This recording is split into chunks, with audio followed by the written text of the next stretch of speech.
신심의 획득에 대하여 유물심과 내세관. 오늘은 사찰 이야기 대신에 책 이야기를 해보겠습니다. 출판사이니 아무래도 이쪽이 저희의 본령에 해당하는 일이라 하겠습니다. 불교 서적 하나를 소개해 볼까 합니다. 일본 도쿄의 아사쿠사에 갔을 때 득하게 된 책입니다.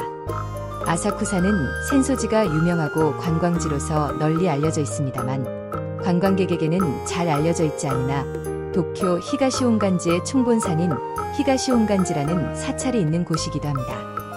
우연히 그 히가시온간지에 들렀다가 법주, 그러니까 종정님이 되는 스님의 법문을 모아 펴낸 책을 득하게 되었습니다. 그 책을 보면서 오래 가슴 속에 의문점으로 지니고 있던 것이 풀리는 듯한 경험을 하게 되었습니다. 뭐랄까요? 가슴 한켠에 무언가 못이라도 박힌 것처럼 늘 꺼림칙해 있던 것이 확 뽑히면서 상큼해졌다고나 할까요? 책의 제목이 신심의 획득에 대하여입니다. 신심이란 한국식으로 말하면 믿음을 지칭한다 하겠습니다. 신심의 획득이란 그러니까 믿음의 획득인 것 같습니다. 한국 불교와 일본 불교에 어떤 차이가 있는지는 잘 모르겠습니다만 불교가 수행보다도 신심 즉 믿음을 중시 여기고 이것이 불교의 본래의 길이라고 하는 데에는 사실 좀 놀라웠습니다.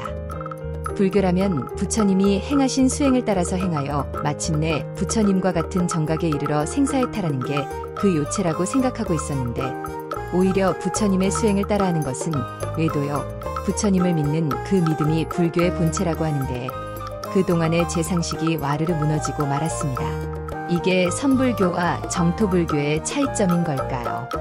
선을 중심으로 하는 한국 불교에 익숙한 저와 같은 사람에게는 그래서 신심 즉 믿음을 본으로 삼고 있는 불교에는 좀 낯설음을 느끼지 않을 수 없었던 게 사실입니다. 신심 즉 믿음을 본으로 하는 불교에는 상당한 미덕이 있는 듯합니다. 그 내세관이 확실하고 더불어 그 내세에 대한 믿음이 확고하다는 것입니다. 내세에 대한 믿음이 확고하다는 것은 오늘날과 같은 유물심이 만연하고 유물론이 득세하는 이데올로기 세상에서는 더욱 더 중요하고 소중한 신념이라고 봅니다. 유물심으로부터 벗어날 수 있는 거의 유일한 길이라고 보이기 때문입니다. 사실 투철한 내세관 위에 세워져 있는 믿음은 기독교일 것입니다. 그런 면에서는 이 신심의 불교와 기독교가 닮아 있다고도 할 수 있지 않는가 싶긴 합니다. 그러나 기독교의 내세는 에덴 동산 그러니까 천국이요, 그곳의 주인은 하나님이요, 그분의 독생자인 예수님이지요. 이 신심불교의 내세는 극락정토이고 그곳의 주인은 아미타 부처님입니다. 믿음이라는 형식은 유사할지 몰라도 그 내용은 전혀 다른 것이라 하겠습니다. 사실 저가 이 책에 반한 것은 책이 처음부터 끝까지 내세의 일에 대해 일관되게 설하고 있었기 때문입니다. 요즘 이런 책을 어디서 만날 수 있을까요?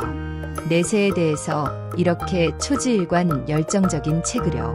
그것도 상당히 객관성을 지닌 시각으로서의 접근이었다는 것입니다.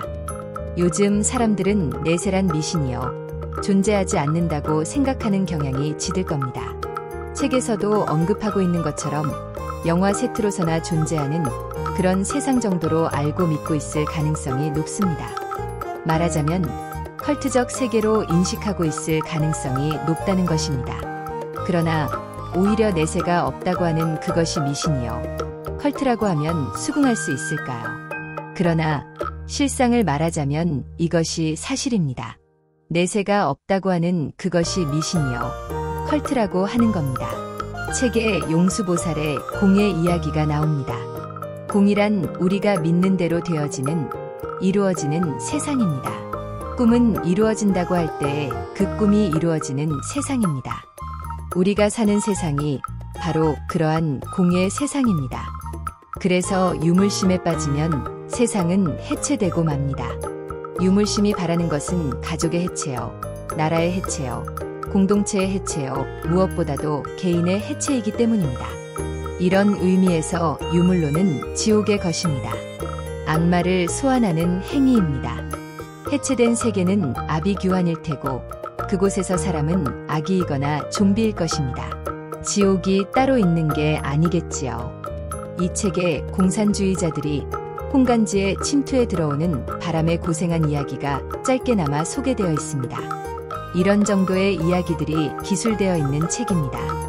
언젠가 한번 이런 세계에도 접해보기를 바라는 마음에서 일본어로 된 책이나마 한번 소개하는 바입니다.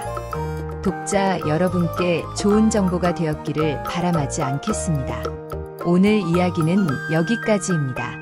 감사합니다.